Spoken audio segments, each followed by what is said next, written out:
Assalamualaikum warahmatullahi wabarakatuh. Perkenalkan, nama saya Naisya Rosi Pratiwi dengan NPM 23106310 Di sini saya ingin mempresentasikan analisis unsur intrinsik dan ekstrinsik cerpen Bising karya Mai Wagiman. Sebelum masuk ke dalam sesi presentasi, izinkan saya menyampaikan sebuah pantun.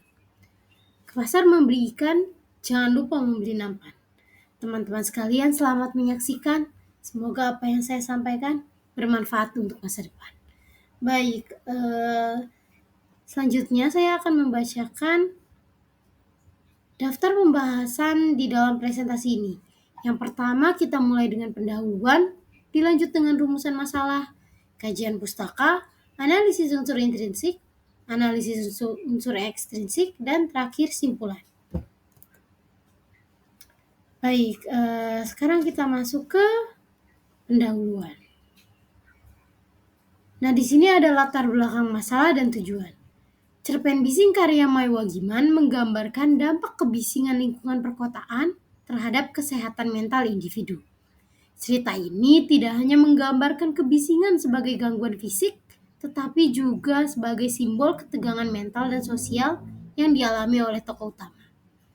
Melalui analisis ini, penelitian bertujuan untuk mengungkapkan makna unsur-unsur intrinsik seperti tema, alur, tokoh, latar, dan gaya bahasa dalam membangun pesan untuk cerpen ini. Dengan pendekatan psikologi sastra, cerita ini menunjukkan bagaimana lingkungan fisik yang tidak ideal dapat mempengaruhi psikologi individu, sekaligus mengajak pembaca untuk merenungkan pentingnya introspeksi dalam menghadapi konflik kehidupan. Selanjutnya ada rumusan masalah. Di sini rumusan masalah yang pertama adalah bagaimana Mai Wagiman selaku penulis menggambarkan pengaruh kebisingan lingkungan terhadap kesehatan mental tokoh utama dalam cerpen Bising. Kemudian yang kedua ada apa saja gejala psikologis yang dialami tokoh utama sebagai dampak dari kebisingan tersebut. Dan yang terakhir ada bagaimana unsur-unsur intrinsik seperti tema, alur, karakter, latar, dan gaya bahasa membangun pesan utama cerita tentang dampak psikologi kebisingan. Nah, di sini kita masuk ke kajian pustakanya. Cerita pendek adalah salah satu karya sastra fiksi naratif yang ditulis secara singkat dan padat. Dengan panjang kurang dari 10.000 kata, cerpen bertujuan menyampaikan kesan tunggal melalui fokus pada satu tokoh dan situasi tertentu sehingga dapat selesai dibaca dalam sekali duduk atau sekali baca. Ini adalah pendapat yang disampaikan oleh Poe dalam Nurgian Toro tahun 2015. Berbeda dengan novel, cerpen tidak menyediakan ruang untuk eksplorasi kompleks. Namun justru kelebihannya terletak pada struktur yang padat dan efisien. Hal ini disampaikan oleh Stanton tahun 2012. Unsur pembangun cerpen terdiri atas tema, alur, tokoh, latar, sudut pandang, dan bahasa. Dengan kesederhanaannya, cerpen menjadi salah satu bentuk sastra yang efektif untuk menyampaikan cerita mendalam dalam ruang lingkup yang terbatas. Baik, selanjutnya kita masuk ke slide penulis dan karyanya. Mai Wagiman adalah pengarang anonim yang menggunakan nama pena dan tidak diketahui nama aslinya. Ia berasal dari Bandung. Meski memulai karir menulisnya agak terlambat, Mai Wagiman berprinsip bahwa lebih baik terlambat daripada tidak memulai sama sekali. Saat ini ia aktif mengajar dan menulis, menciptakan cerita pendek serta artikel di kompasiana.com atau sekarang menjadi Kompas ID. Selain menjadi pengajar dan penulis lepas, ia menghabiskan waktu luangnya dengan membaca, berlatih yoga atau menulis, ralat atau melukis. Dalam cerpennya yang berjudul Bising, dia menyoroti tema-tema kehidupan modern dan isu-isu psikologis individu dalam konteks sosial. Bising menghadirkan narasi tentang pengalaman seorang individu yang terjebak dalam lingkungan yang tidak kondusif. Cerpen ini mengangkat fenomena umum di kehidupan perkotaan, yaitu kebisingan. sebagai metafora atas konflik internal yang dialami oleh tokoh utama.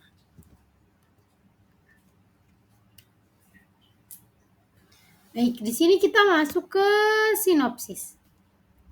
Cerpen ini mengisahkan tentang seorang karakter utama yang merasa terganggu dengan suara bising dan tenaga apartemennya. Setiap kali pintu apartemen ditutup dengan keras, ruangan tempat tinggalnya bergetar, mengakibatkan tidurnya terganggu dan menimbulkan rasa kesal yang mendalam. Dalam pikirannya, karakter utama sering kali mengeluh dan berpikir untuk pindah ke tempat lain. Namun ia ragu karena lokasi apartemennya sangat strategis. Konflik utama cerita mulai muncul ketika karakter utama yang terus-terusan merasa kesal dengan kebisingan tersebut mendapati fakta bahwa dirinya adalah salah satu penyebab kebisingan di lingkungan tersebut. Ternyata ia juga secara tidak sadar telah membuat kegaduhan yang sama. Hal ini menimbulkan konflik batin dari dalam dirinya karena ia merasa malu sekaligus menyadari ironi dari situasi tersebut.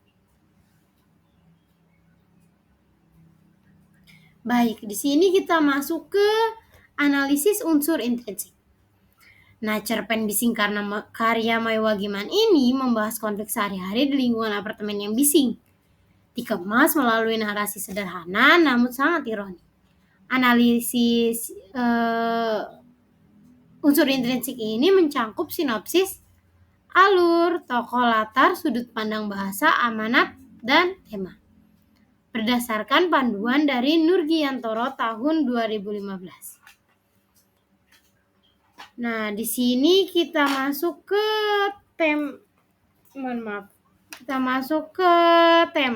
Di sini temanya adalah ironi dan konflik batin akibat kebisingan yang ternyata disebabkan oleh karakter utama itu tersebut. Jadi, tema ini menggambarkan dilema manusia dalam lingkungan perkotaan yang menuntut toleransi serta introspeksi. Kemudian selanjutnya ada alurnya di sini alur progresif atau alur maju di mana bermula dari pengenalan, konflik, klimaks, dan penyelesaian.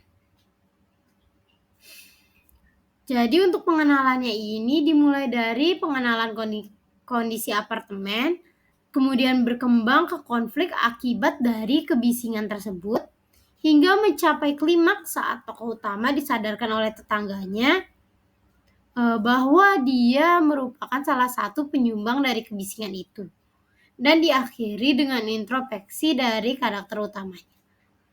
Nah, alur ini membangun ketegangan cerita secara bertahap, mengarahkan pembaca pada perubahan sikap tokoh utama.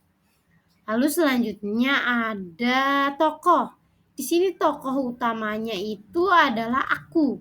Karena menggunakan sudut pandang orang pertama, jadi kita tidak mengetahui dengan betul siapa nama dari tokoh ini. Tokoh utama digambarkan sebagai seorang yang kritis namun impulsif, di mana dia mengalami perubahan dari yang cenderung menyalahkan orang lain menjadi orang yang lebih introspektif.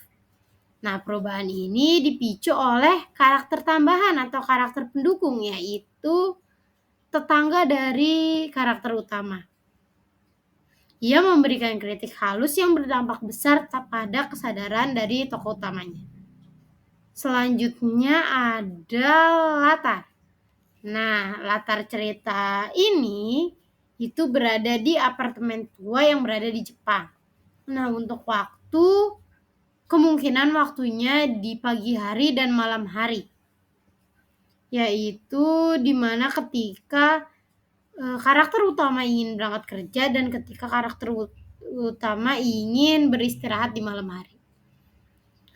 Kemudian untuk latar sosial budayanya di sini ada etika ketenangan di masyarakat Jepang. Selanjutnya ada sudut pandang.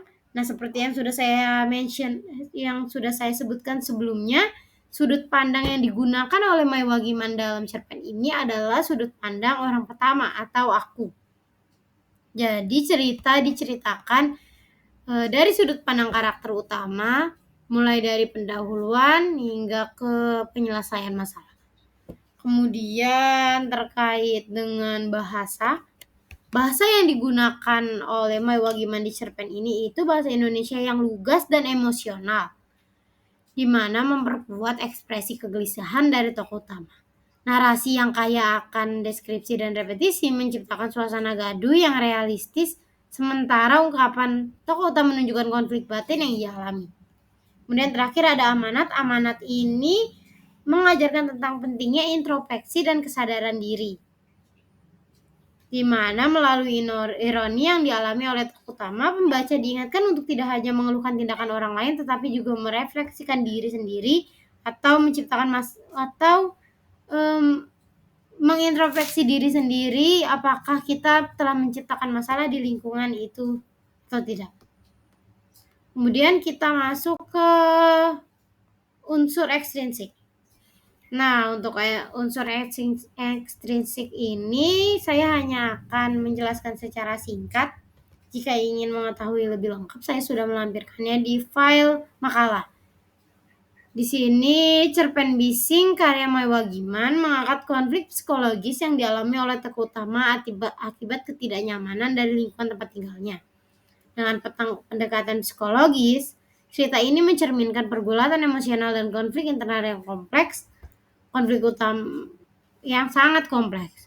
Kemudian konflik utama dalam cerpen ini adalah ketegangan antara kondisi lingkungan yang tidak mendukung dan respon psikologis tokoh terhadap situasi tersebut yang diperkuat oleh dilema dan tekanan emosional yang terus berlanjut.